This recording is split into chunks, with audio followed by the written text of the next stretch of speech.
The worst is a pretty broad term.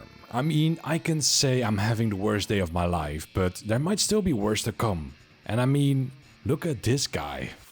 Fucking hell, my dude. But when a piece of media is bad, the term worst is thrown around pretty quickly. The worst rom-com, the worst superhero movie, the worst anime arc. And I don't even agree with half of those comments. I just want to illustrate how frivolous the statement worst has become. With that said, here is the worst one-shot manga according to my anime list. But before I go further, maybe I should explain what a one-shot is. To those that are not so familiar with the Japanese printed industry, one-shots are known in Japan as yomikiri. These one-shots are often proof of concept manga, or pilots if we're using Western nomenclature. Many of your favorite series began as one-shots. Think of Dragon Ball, One Piece or Naruto. Though sometimes one-shots are also done in special occasions or are done as a form of side story. Or in the case of this video's topic, they are part of an omnibus of short stories being sold as one big book. Kotomi Aoki is not an unknown in the manga and anime industry. Well, I never heard of her work before and I can see why. No, wait, turn off the music and the YouTube shabam for a bit. Her most successful work is called I'm My Little Sister's Secret. I'm in love with my little sister. It is very clear she isn't writing stories for people like me. And it is this brilliant mind that came to the topic of this video. The worst one-shot by the title Zannen Nagara Chigaimasu. Now the one-shot starts with the sentence, "He's not that handsome that would make people have their jaw drop in awe."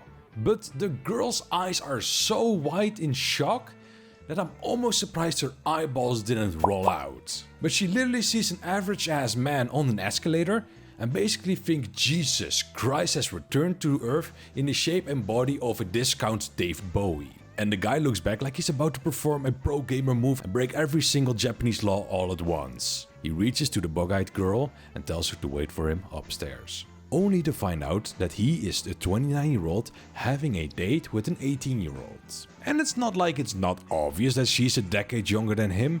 The dude looks like a full-ass salaryman, while the girl is a school uniform away from being the main star of a seasonal rom-com. But the guy takes the revelation very difficult.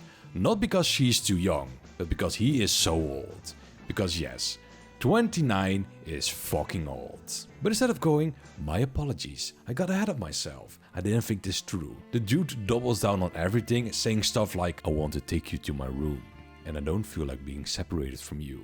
All within minutes from meeting her.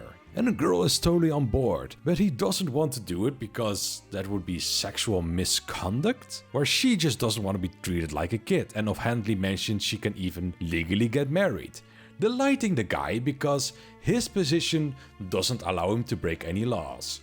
So if he didn't have the particular job, he might fuck a toddler if it caught his fancy? Now, the reason why I called them the guy and the girl is because at this point, they haven't even introduced themselves to each other. They mention their ages, their willingness to fuck, and their ability to get married. But they completely skip on the name part of an introduction. And so they went and got their marriage registration forms all before asking each other's names. And their response basically was to high-five each other and jerk themselves off about how cool they are proposing before they even know each other's names. While filling out the forms, the guy goes, "Hey, BT Dubs, you're a virgin, right?" And she's like, "Yeah? Does that make me a child?" And he just goes in for the kiss, being like, nah, it's perfect. Because her not being a virgin would have sullied the fun, I guess. To be honest with how this manga was set up, I thought the low score of this manga was due to it being a celebratory story for pedophilic behavior.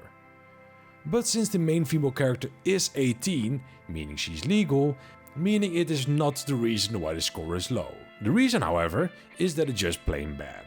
There are plenty of love at first sight stories that do it way better than this. I mean, go watch Tonikaku Kawaii to see great examples of literally this kind of meet and greet and marriage story done well. The dialogue is very clunky, which might be due to the translation team, but seeing as the translators of this one-shot has been doing this for a while and have been a very reliable translator team, I don't think that's the case.